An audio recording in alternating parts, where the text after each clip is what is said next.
ඉතින් අහන්නේ. එම්බීඩි උත්පත්තියෙන් එනකොට ඒකේ තේරුම පැහැදිලි තේරුම මණිපාල බිසව. මණිපාල බිසවට බඩේ අමාරුවක් වෙනවා. මණිපාල බිසව කියන්නේ කවුද? විසුණු දෙවියන්ගේ නංගිට. විසුණු දෙවියන්ගේ නංගි. මම අර පස්සට අහන්න ඕනේ. ඒක තමයි. ඊට පස්සේ බඩ ඉදිමිලානේ. ළමෙක් හම්බෙන්නේ නැහැ. ඒක බඩ ලොකු බඩක් තියෙනවා. ඊට පස්සේ මෙයා කල්පනා කරා මේ වැඩේ හරියන්නේ නැහැ. මේක බඩ ඉදිමිලානේ තියෙන්නේ. විසුණු දෙවිය බැලුවා මේ රක්කදියට ගිහින් මෙහෙම පහසුවක් තියෙනවා. පහසුවක් තියෙනවා. මේක බලන්න කෙනෙක් හොයලා දෙන්න ගියා. රක්කදිය බැලුවා හැමතැනම කවුරුවක් හම්බුන්නේ.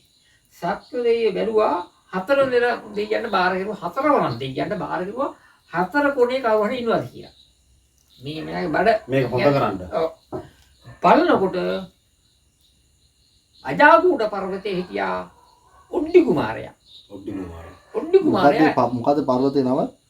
අජාගූඩ පර්වතේ. වැරදෙනවා අහන්න එපා.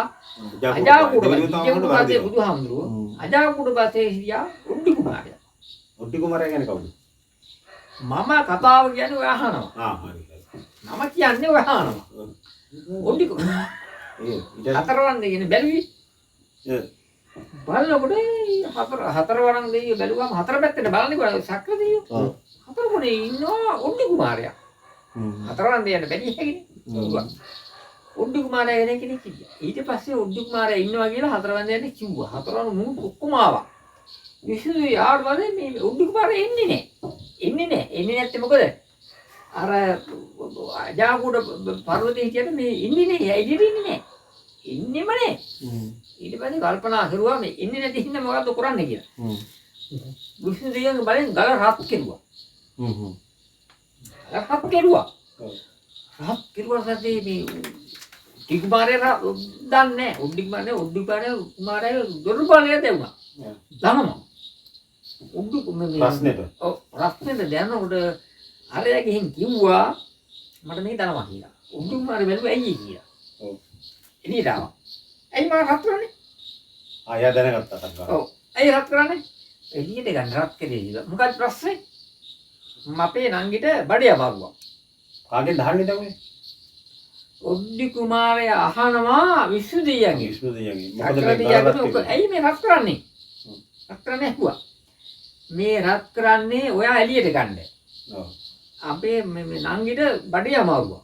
ඔව්. ඒක හින්දා මේ එළියට ගන්න හදන්නේ කිව්වා. හත් කිව්මම් මැන්නා.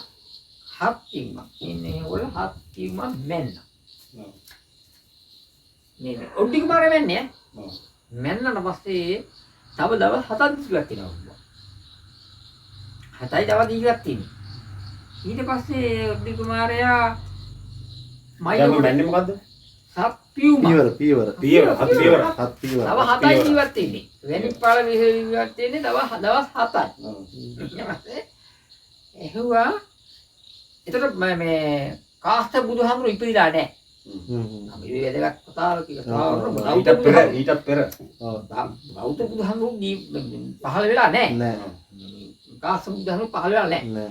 ඊට පස්සේ කල්පනා කරලා බැලුවා සක්‍ර දෙවියෝ මේ ඇහුවා මොකද්ද කරන්න ඕනේ කියලා. ඊට පස්සේ හතරෙන් ඇහුවා මම මේ දේ කෙරුවාම මේ හුනියම කපලා හුනියමන්නේ වසවර්ති මාරයා තමයි මේ හුනියම කොල්ල තියෙන්නේ. වසවර්ති මාරයා. ඊට පස්සේ කිව්වා මම මේ හුනියම කපන්නම් මට දිවි ලෝකෙට වරන් දෙනවා යන්න දෙනවද කියලා. දිවි ලෝකෙට වරන් දෙන්නේ කියලා හතරවෙනි දෙන්නේ ඇහුවා. හතරවෙනි දෙන්නම් කිව්වා. ඔඩ්ඩි කුමාරයාට දෙන්නම් කිව්වා.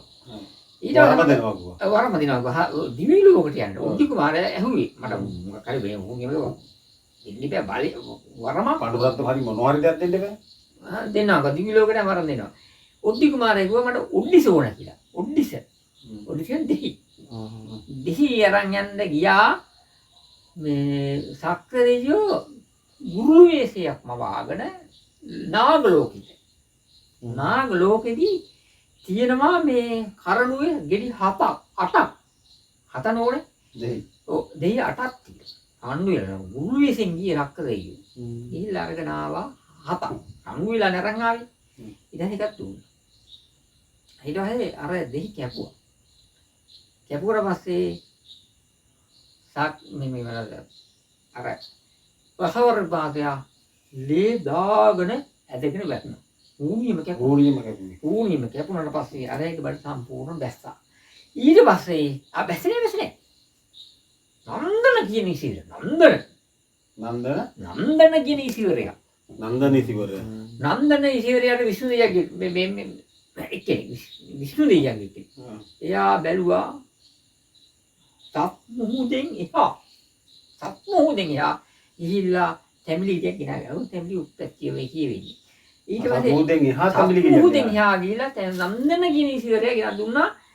මේක තමයි. එතකොට එහෙ තැඹිලි තිබිලා තියෙනවද? ඔව් සම්මුහුදෙන් ගියා. මේ ලෝකෙ ඉහා ගැහුවා ඇඟිලි. මේක වාරයි 20යි ඊළඟ ගැහුවා ඇඟිලි. ඇඟිල්ලෙන් ගහලා දුන්නේ දේවතාවා. උන්නි කුමාරයා ගැහුවට පස්සේ දිව්වා මණිපාල විසුවා. බඩ සම්පූර්ණ බැස්සා.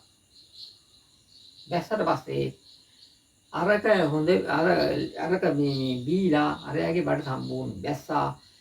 අර වසවර්ති මාරයා ලේ දාගෙන ඇදගෙන වැටෙනවා. දැන් හුණීම කැපිලා ඉවරයි.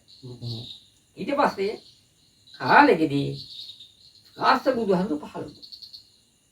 කාශ්‍යප බුදුහාමුදුරු පහළ වුණාට පස්සේ අරයට දේවතාවට වරමක් දුන්නා ගම්බාර සිද්ධ මුනි ශූන්‍යයන් කියලා. මොකද දෙවියෝ ගම්බාර සිද්ධ මුනි. යම් සිද්ධියක් වුණා කියලා. සිද්ධ මුනි. යම් සිද්ධියක් වුණා කියන්නේ ගම්බාර සිද්ධ මුනි ශූන්‍යයන් කියන නමක් තියෙනවා. ගම්බාර සිද්ධ යා මුනි. තමා මනුස්ස බාර දෙවියෝ. කියලා තමයි ඔකේ විග්‍රහ වෙන්නේ. අපිව බාර වෙන්නේ මේ දේවතාවා. අපි දැන් බුදුන් ළඟට දෙවෙනිය ඉන්නේ ওই දේවතාව තමයි. ඒ බුදුන් ඉවර හතර බුදුන් වරන් දීලානේ. ඒක බරම තමයි ඔය තියෙන්නේ. දේවතාවට අර හතර බුදුන් වරන් තමයි දීලානේ. කාශ්‍යප බුදුහාමුදුරුන් හරහා එයාට එනකොට ඒ තියෙන ඒ වරම තමයි තියෙන්නේ. සතර බුදුන් වරන් හරහා තමයි එන්නේ. ඊට පස්සේ ගෞතම කෝණාගම කාශ්‍යප. එයාට වරමක් තියෙනවා. ඒ වරම හරහා තමයි එයා ගාව තමයි අපි ඉන්නේ. අපි කවදා හරි දවසක වැටෙන්නේ නැතුව මෙහෙම ඉන්නේ දේවතාවට බුදු බවට තියෙන. අපි දේවතාව අතේදී අපි ඉන්නේ.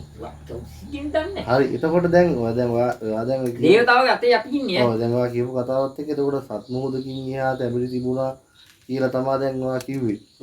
හරිද? එතකොට එතන ඉඳලා කොහොමද මෙහෙට ව්‍යාප්ත වුනේ? ව්‍යාප්ත වුනේ යා කතා කියනවා හොඳ වචනේ නෙවෙයි කතා කරේ. ඒක තමයි. ඒකෝල් දේවතා අපි සක්‍ර දෙයයන්ගේ මැවීමක් පෙන්නනවා. වචන කතාවේ මෙහි පැලවෙන්නේ කියලා ප්‍රාර්ථනා කරේ යන්නේ.